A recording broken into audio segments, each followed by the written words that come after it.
Halo Glips, ketemu lagi nih di Tech Talk, talking about teknologi sama gua Putra, sama Bobby. Ya dari ini nih, kita coba ngelanjutin ya dari video sebelumnya. Udah nonton belum video sebelumnya yang tentang kandidat, aplikan, tentang gitu. Rekrutmen lah ya. Sama nge-apply kerja lah. Cukup menginspirasi nggak? Omongan Ko Bobby. Moga-moga. Ya. Moga-moga. Ya, kita juga berharap gitu sih kok. Ya. Bisa menginspirasi dan trik-triknya juga kepake lah. Dan bisa membuat masa depan sebagian yang nonton juga lebih baik lah ke depannya. Tuh. Nyari-nyari kerja, apalagi sekarang nyari kerja lumayan susah ya kok ya. Lumayan susah. Saingan makin banyak. Makin banyak. Lulusan tahun ke tahun juga ribuan kan. Iya, saya sempat dengar anak bootcamp aja kemarin. Saya nguping dong sih ada yang curhat ya, orangnya banyak sekali tapi apakah vakansinya sebegitu banyak atau enggak kan? Iya, satu kampus itu aja mungkin ada jurusan IT. Berapa kampus ada di Indo? Satu provinsi aja udah lebih dari 2 kampus. Betul. Gila. Nah, dari kemarin kan kita ngomongin dari aplikan dan lanjutannya ke kandidat. Betul. Nah, untuk lanjutannya kan kalau masuk nih kok, kalau masuk kan jadi probation ya. Ada rentannya 2 bulan, 3 bulan, paling lama ada 6 bulan probation. Betul.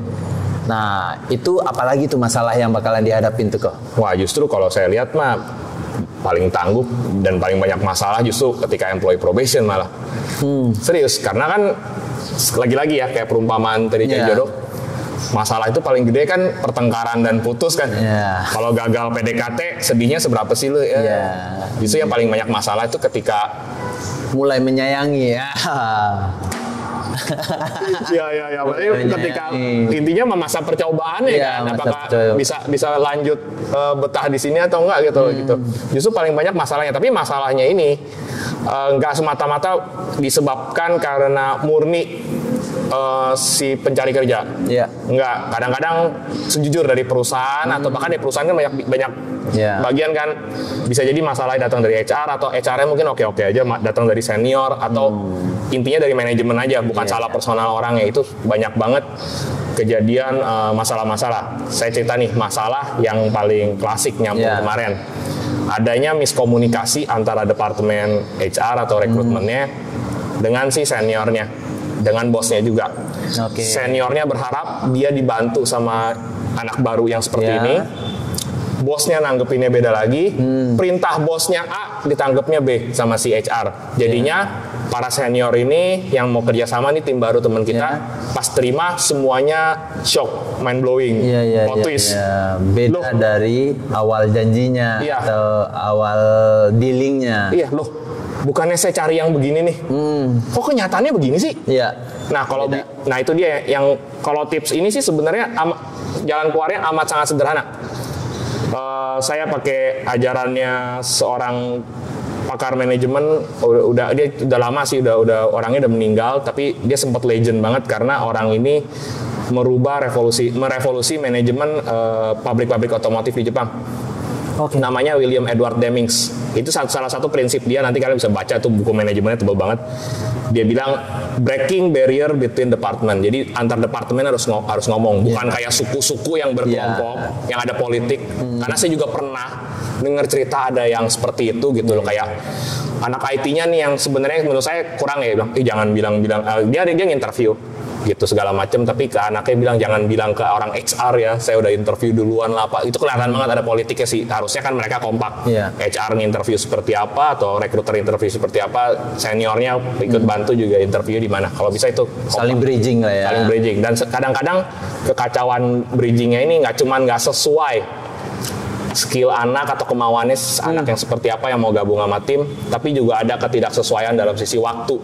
Ini klasik banyak banget. Mungkin kalian yang udah sering lompat-lompat perusahaan pasti pernah ngalamin masuk mau probation, malah 2 bulan pertama nganggur nggak ada kerjaan. Karena bukannya si anak ini mau nganggur, seniornya belum siap ngasih kerjaan. Wah, itu klasik banget. Kesiapannya belum nyampe di situ ya. Malah si anaknya semangat kerja, nanya terus ke seniornya, Pak, kerjaan saya gimana Pak? Saya mau kerja nih gitu loh. Gini. Oh maaf belum siap. Saya nggak expect kamu masuknya se-early ini loh. Memangnya rekruternya nggak ngomong. Kalau saya akan mulai kerja hire date-nya segini gitu. Sering banget kayak gitu. Atau nggak siap employee onboarding, bahkan employee onboarding, untuk yang belum tahu itu proses dari sisi HR. Ketika kita masuk, contohnya dikasih kartu ID card, didata, diatur benefit-benefitnya segala macam, kunci locker ya pokoknya macam-macam deh. Ketika employee mendarat onboarding mendarat ke perusahaan, itunya suka banget lama. Ada perusahaan yang keren, cepet banget, setengah hari onboardingnya selesai, beberapa jam. Ada yang begitu, ada yang sampai 2 minggu tuh onboardingnya nggak kelar, nggak siap. Tolong ya belum ada ini, mau kerja ya programming, maaf ya laptopnya belum beli. Wah, inventarisnya belum ada. Maaf ya. Nunggu approval dulu. Iya, benar. Maaf ya, tim kerja kamu semuanya lagi cuti. Waduh. Itu kejadian loh. Sering gua sering banget itu. Jadi nggak siap karena ada miskom. Ada yang satu mau hire-nya segini, tanggal segini, ada yang mau satu ini, itu sering banget. Inventarisnya belum, kemarin kelupaan, beli laptop kurang 1. Jadi itu jujur ya, saya nggak meremehkan banget karena sebenarnya manage kayak gitu itu susah untuk company itu, apalagi kalau karyawannya banyak itu manage hal-hal seperti itu tuh susah. Dan ini menurut saya kasihan anaknya. Dan yang paling nyebelin lagi gini, misalnya dijanjikan probationnya 3 bulan, bayangin dia 2 bulan pertama belum dapat kerjaannya karena maaf ya, laptopnya belum ada. Gue ngerasain tuh kok. Gue ngerasain di beberapa perusahaan sebelum ini. Gue juga pernah. Kita adain dulu, baru nanya mau laptopnya kayak gimana, mau barang-barangnya seperti apa. Nah, kita yang harus ngelis ya jadi kayak kita ikutan kayak bos juga dong. Jadi ikutan ngelis, ikutan belanja. Cuma kalau pas nyampe sini kerja udah ada tuh speknya apa. Emang di sini pun nggak di hari pertama sih. Cuma dalam masuk ini minta list gini nggak nunggu waktu lama, langsung ada dan sesuai spek. Jujur itu justru yang saya mau ngomong sama kayak Putra juga. Jujur pengalaman saya masuk Indo Cyber, menurut saya employee onboardingnya cepet jujur employee onboardingnya cepet ya. Jadi saya pikir wah langsung nih. Saya dulu pernah gabung tim produk sebelum saya benar-benar ngajar tuh kan awal saya masuk. Wah nggak, hari kedua saya udah meeting sama projectnya laptop tuh baru ketemu ini Pak Bobi nih langsung kasih. Itu cepet banget ya. Saya juga nggak mau sebut company-nya kerja yang kayak begitu. Hari pertama, wah seniornya belum siapin tugas, belum ada gini-gini, belum kasih tahu. Boro-boro tugasnya mau meeting tentang project ini apa enggak, belum siap. Udah siap mau meetingnya, tugas belum bisa kasih. Udah tugas mau bisa kasih, laptop belum ada. Laptopnya lama bener. Udah laptop ada, wah HRD-nya data saya masih separuh, kurang ini kurang itu, terus udah disiapin laptopnya. Ternyata seniornya ada yang cuti, repositorinya artinya datanya share project ke saya, repositorinya itu gitnya segala macam, TFS-nya belum bisa share ke saya. Gile. Handover-nya belum kelar ya. Handover-nya lama sekali sempet kayak gitu. Nah, bayangin ada yang parah banget nih, let's say sampai probationnya 3 bulan. Cuma kerja 2 minggu terakhir, jadi anaknya juga takut kan. Itu dia. Saya dinilai nggak sih? Iya betul juga. Nanti kan hasil penilaian probationnya kita bingung ya. Kalau dia lolos, apakah ini dilolosin? Kalau dia nggak lolos, anaknya kan pertanyaan. Lalu baru nilai gue 1 bulan atau 2 minggu, yakin udah bisa ngelihat bagus atau enggaknya gitu kan gitu. Apalagi yang kalau dilolos-lolosin juga jadi agak aneh kan. Atau enggak nanti HR-nya juga bingung mau nanya senior penilaiannya gimana, nih gua harus lolosin ya probationnya. Itu sering banget kejadian. Yang hitungannya terlalu pendek ya. Jadi awalnya gue pernah ngalamin di company kayak gini nih. Ya, sebelumnya yang bikin gue, Indo Cyber cepet banget gitu. Sempat ngalamin kayak gitu, terus gue pikir emang nih company gini aja nih. Rata-rata mah company-nya sama lah kayak Indo Cyber segala macam lah. Lalu gue mulai ngobrol, waktu itu kan ada teman main game ya di Discord segala macam. Ada yang ngomong juga sama, kayak Indo Cyber juga cepet gini gitu ya. Tapi ada juga sebagian dari mereka nggak sedikit gitu loh, yang cerita, saya juga onboardingnya 3 minggu, sebulan gitu. Saya ternyata hal-hal gini tuh nggak sedikit. Dan pada saat gue mulai kerjain produk untuk Indo Cyber, HR, jadi saya dibawa ke HR Expo yang saya udah pernah cerita itu yang ngadain inti pesan kalau nggak salah, yang ada di situ. Ternyata yang ngajar nih trainer kan di sana diajarin ya. Trainer HR-nya ini juga ngomong hal yang sama. Berapa banyak di sini bapak ibu yang punya pengalaman employee onboarding-nya lama? Angkat tangan banyak HR-nya. Saya, ternyata banyak. Berapa banyak yang gini. Diajarin solusinya gimana supaya onboarding-nya cepat. Tapi yang waktu itu saya emes itu ternyata saya pikir sedikit. Katanya banyak. Dan ini anak fresh grade juga pasti shock ya lihat begitu ya masuk gak kerjain apa-apa, dikira udah diterima, masih dalam jalan probation. Dan gue surprise-nya banyak company gede keren kayak begitu juga kayak begitu. Justru semakin banyak karyawannya, semakin company-nya departemennya makin banyak, lebih ada potensi kejadian kayak gitu. Saya malah pernah ngeliat perusahaan yang startup yang karyawannya masih dikit, onboarding-nya cepet banget, mantep, lancar. Jadi saya nggak bisa bilang, company yang belum gede nih, yang onboarding-nya lama, nggak juga. Gue malah ngerasain di startup. Pernah di startup, makanya beda-beda mungkin ya. Yang lumayan kecil ini ya kok. Nah kalau startup yang lama menurut saya nih, menurut gue doang nih, penyebabnya karena SOP dia belum established dengan benar. Karena dia startup. Lagi bangun juga bareng-bareng, bikin developnya masih jalan gitu. Kalau startup yang bisa cepat itu dikarenakan orangnya sedikit, komunikasi akan mudah. Dan udah berpengalaman dari sebelumnya kali. Betul. Nah, kalau company gede yang SOP-nya kebetulan ada perubahan, ini mereka akan ngomongnya susah. Uang beda departemen aja kadang-kadang bisa beda gedung kerjanya. Komunikasinya agak ribet. Satu WA nungguin jawabannya. Itu karena departemen dia terlalu banyak. Kalau kata si William Edward Deming, tembok-tembok grid wall pemisahan departemennya terlalu tebal. Nah itu suka kejadian juga gitu. Ininya bridgingnya juga tidak semudah kayak WA sama temen gitu. Iya betul. Kan semakin banyak orang, komunikasinya akan makin rumit. Satu harus kasih tahu yang ini, harus kasih tahu yang ini, segala macam gitu. Dan penyebab berikutnya adalah di MPP. Putra tahu nggak MPP apa? MPP apa? MPP itu singkatan dari Manpower Planning. MPP biasanya dalam bentuk dokumen, sebenarnya itu perencanaan ya, namanya planning. Perencanaan yang harus dikeluarkan dari banyak departemen, ya biasanya ujung-ujungnya yang finalizing tuh bagian rekrutmen, bagian talent acquisition. Manpower Planning adalah rencana sebuah perusahaan, rencana penambahan tenaga kerja di setiap departemen. IT mesti tambah apa aja. Dan di situ harus dijelaskan anaknya mesti masuknya kapan. Dan banyak banget perusahaan yang melakukan manpower planning di awal tahun contohnya. Jadi manpower planning 2024. Jadi dia udah planning kalau 2024 harus ada anak IT, anak programming, anak QA masuk di sini. Harus setidaknya onboarding tanggal berapa, ada deadline-nya. Anak finance harus tambah berapa, anak desain harus tambah berapa, itu namanya manpower planning. Dan untuk menghasilkan satu dokumen manpower planning ini biasanya meetingnya brutal. Seperti mirip-mirip town hall lah ya. Brutalnya kenapa? Karena kan ujung-ujung namanya penambahan tenaga kerja itu urusannya ke uang, finance. Itu cost perusahaan. Jadi semuanya jadi ikut berpartisipasi ya. Jadi para petinggi di finance pasti harus menyetujui itu dan mendiskusikan itu. Kenapa harus di sini? Karena kan kadang-kadang ada tuh yang departemennya minta anak banyak, nggak kira-kira tuh ngasal minta banyak doang gitu kan. Nanti mereka harus diskusi gitu loh. Kenapa minta ke sini? Kenapa perlunya di sini buat apa? Dan itu kenapa harus 5? Kalau emang butuh kenapa nggak 3 aja? 2 aja gitu biasanya.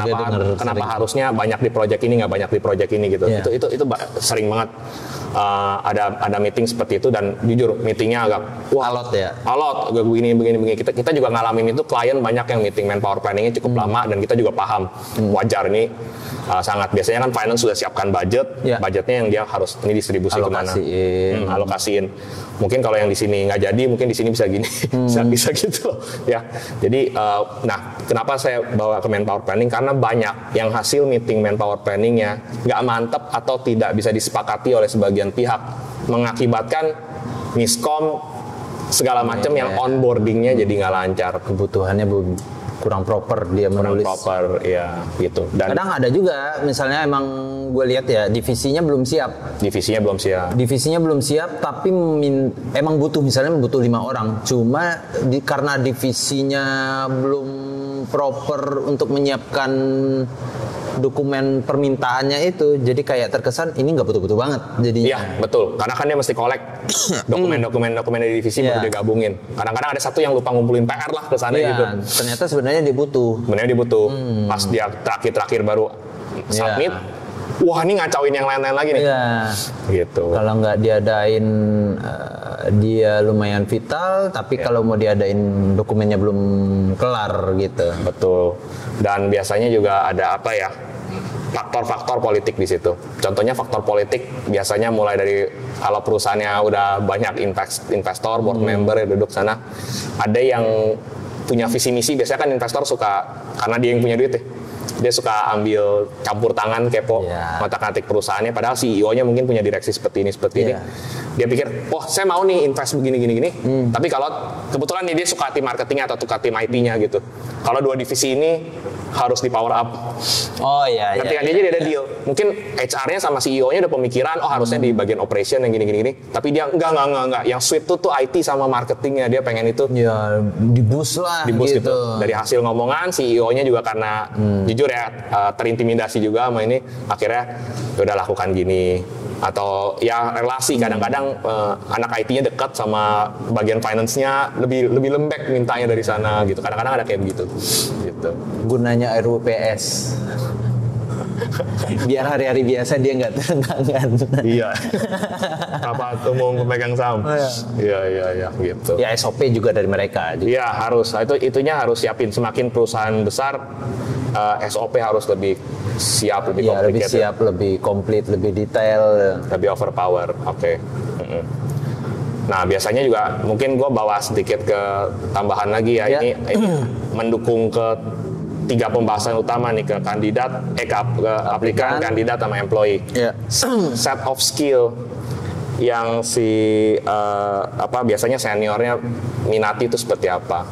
Jadi Putra sebelumnya, saya ingat di video sebelumnya Putra sempat bilang begini, sekarang nggak bisa nih kita cuma mau belajar satu skill doang, satu kompetensi doang. Nggak bisa belajar satu kompetensi doang karena pemberi kerja pasti pengen minta a collection, a set of kompetensi, banyak kompetensinya. Wah harus, kalau kita sebagai programmer dibilang harus bisa semua sih horor banget ya, berapa banyak teknologi.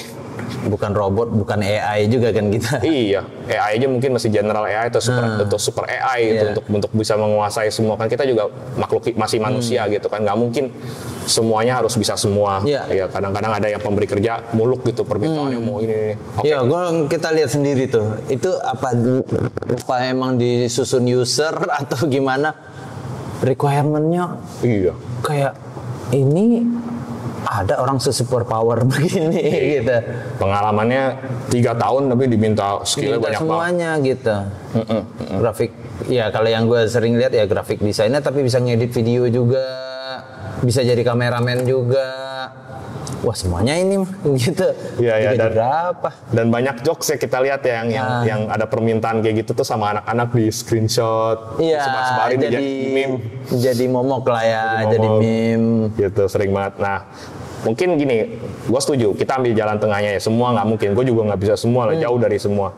Tapi ada lo combo set setnya ya. Set of collection yang gue cuma cerita ini yang pendapat gue, yang gue tahu, yang lihat juga dari teman-teman.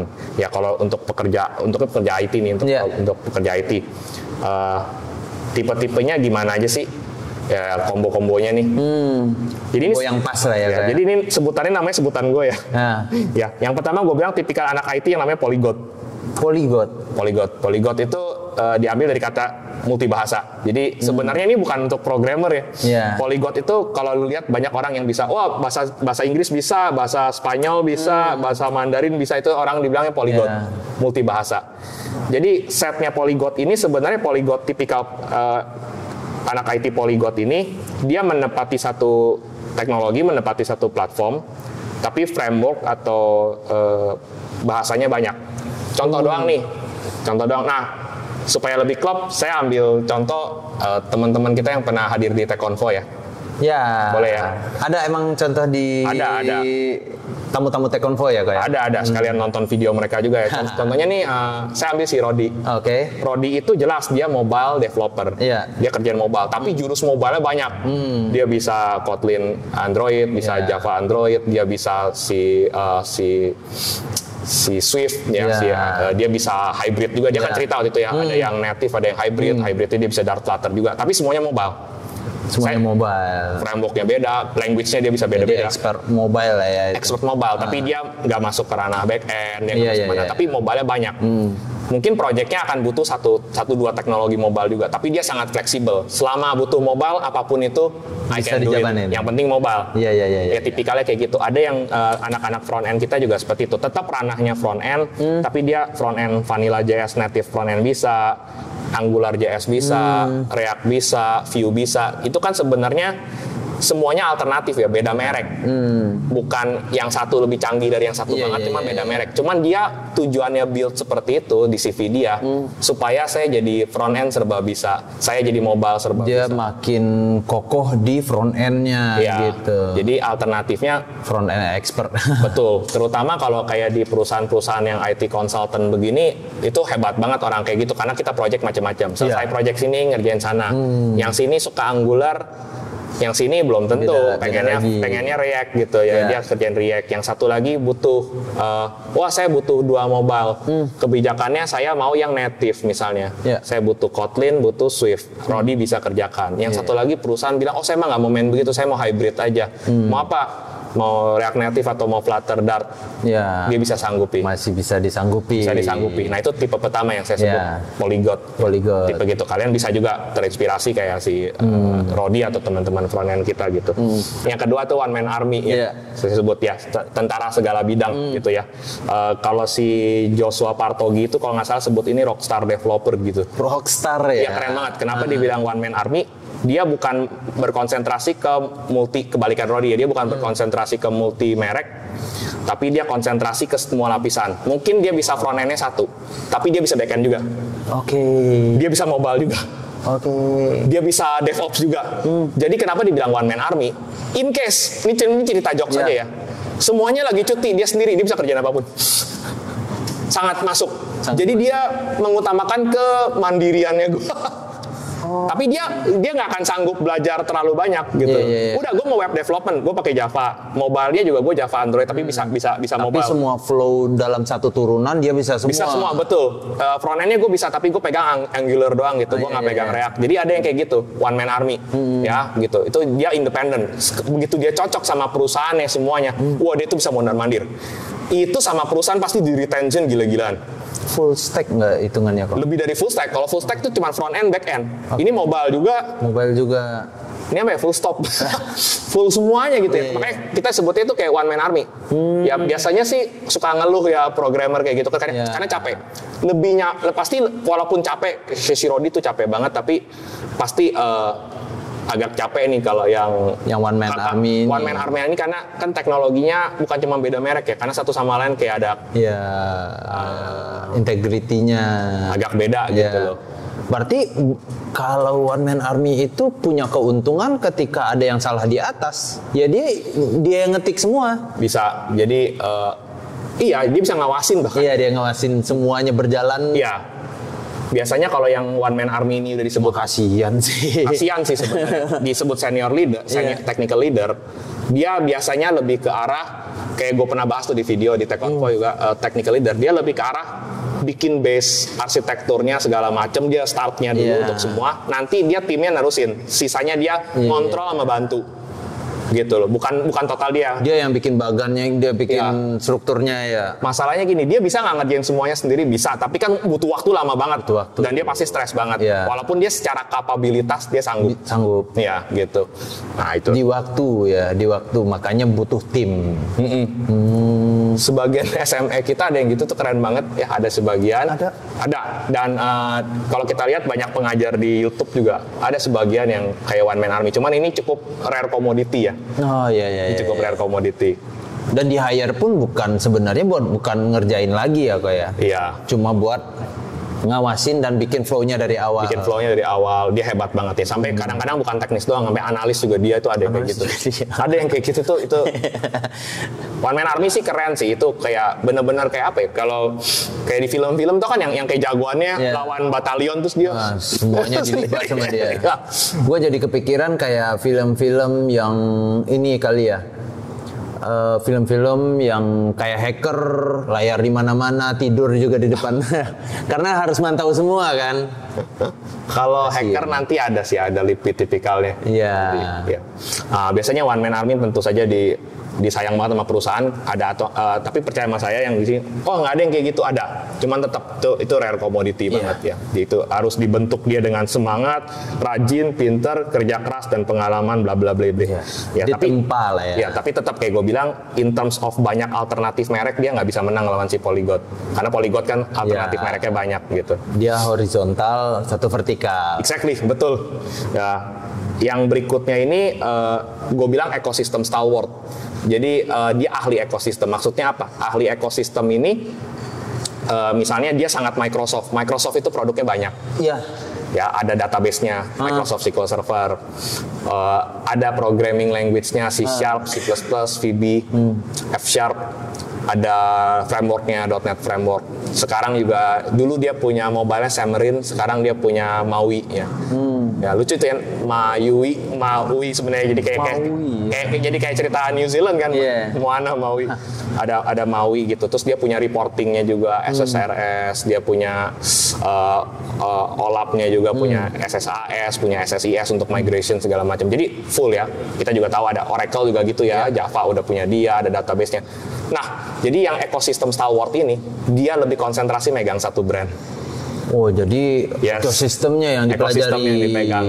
Jadi segala sesuatu, wah gue Microsoft banget gitu. Iya. Gue Oracle banget. Badannya, otaknya berlabel. Iya. Karena ada satu ekosistem, ya kita pokoknya masalah dengar brandnya aja, itu orangnya bakalan kita tanyain. Betul. Atau yang megang gitu. Jadi dia pecinta satu ekosistem, atau Google juga kan punya ekosistemnya sendiri, Golang, lalu ada ini. Nah, biasanya orang yang ekosistem stalwart ini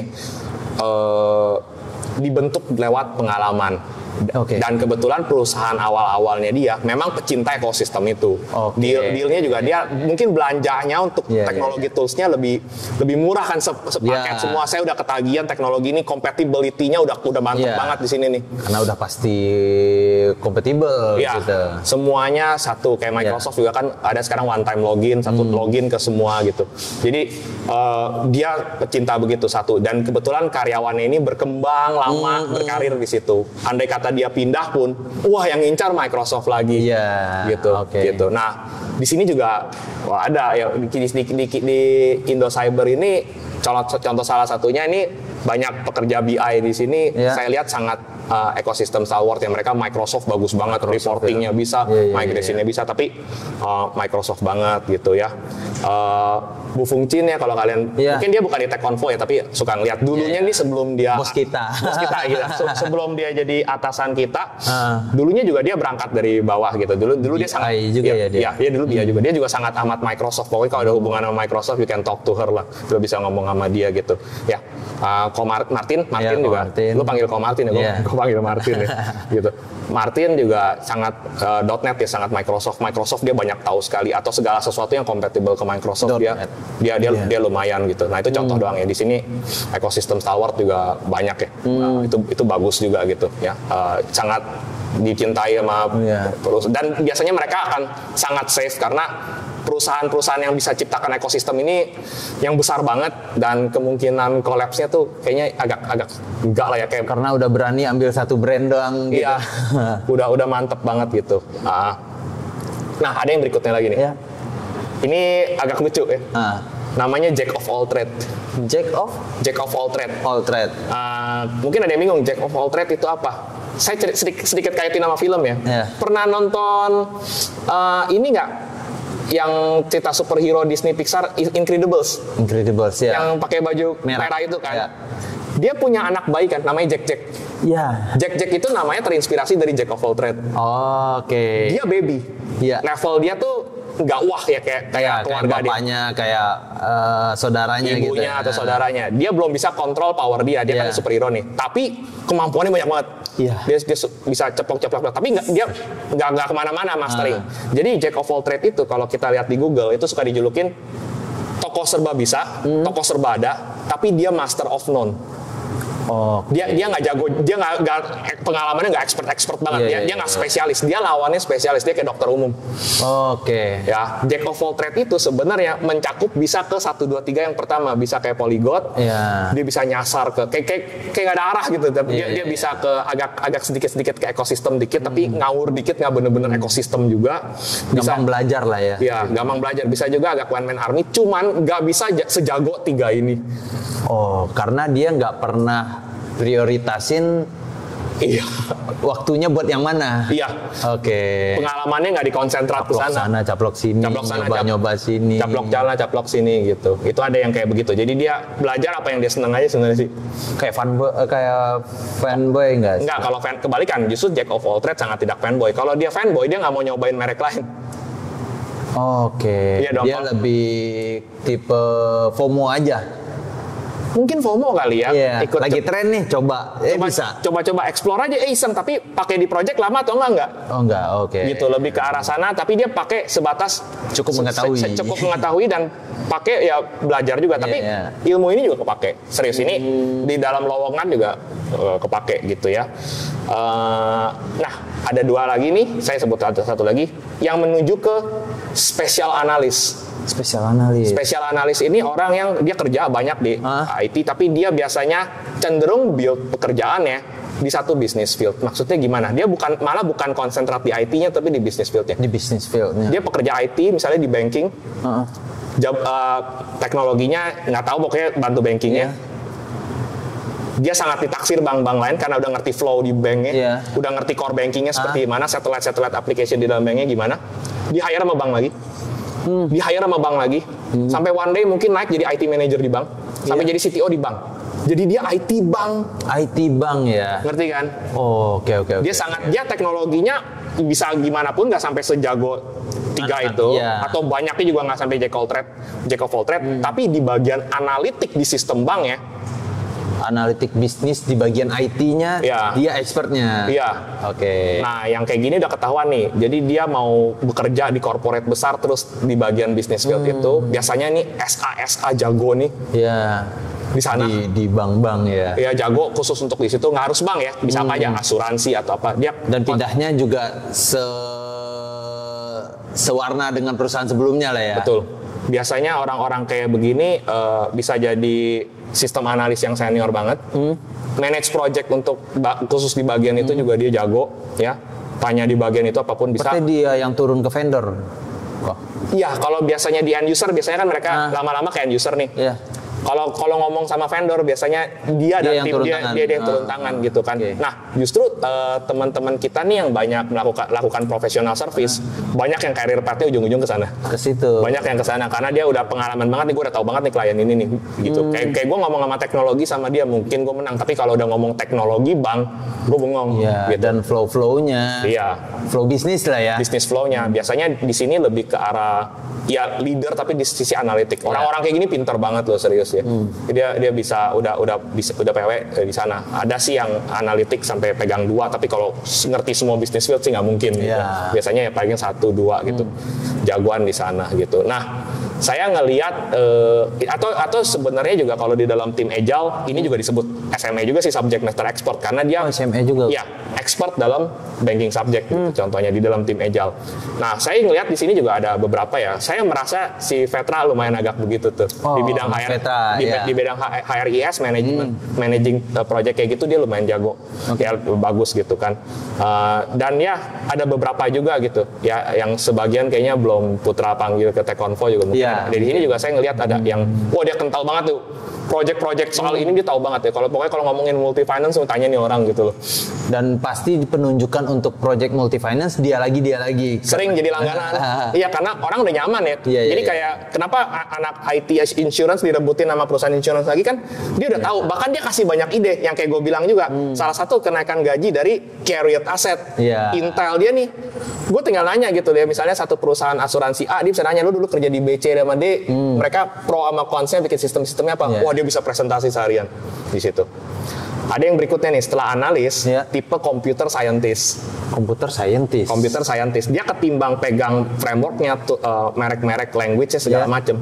Dia lebih berkonsentrasi terhadap problem solving, algoritma, mathematician banget lah di sini.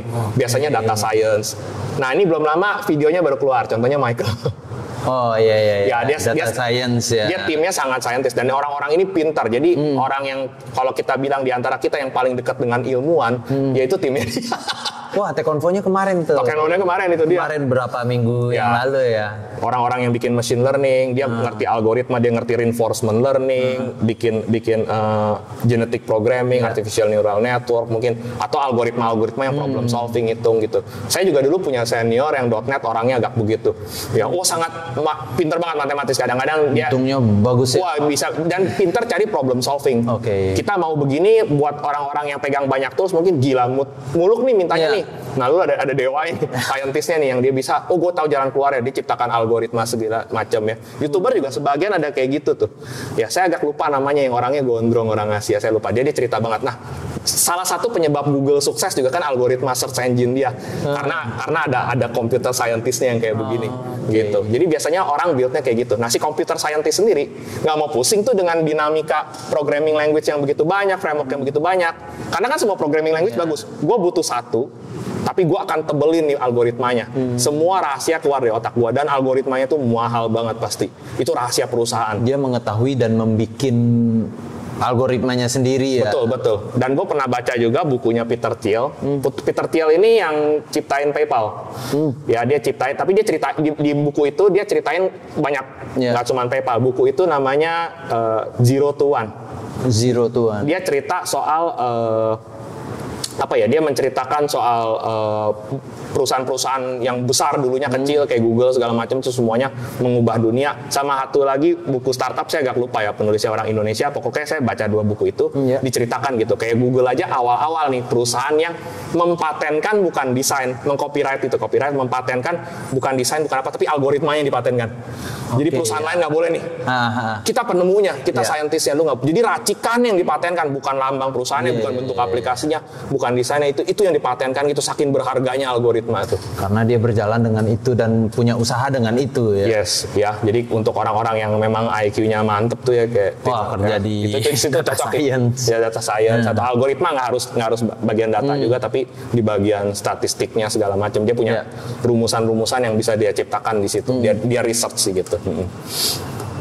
Wah, banyak juga pembagian-pembagian. Mungkin ada yang lain gua nggak kepikiran, bisa tulis di komentar tambahan. Mungkin ada tipikal-tipikal lain yang ini dari yang awal tuh ada yang horizontal, yang vertikal gitu. Nah, itu salah satu penyebab kan kayak si Python sekarang wah banget, itu bahasa programming yang sebenarnya sederhana. Dia bukan the best programming language, tapi anak-anak data science gua nggak mau buang waktu untuk mempelajari complicated framework language gitu.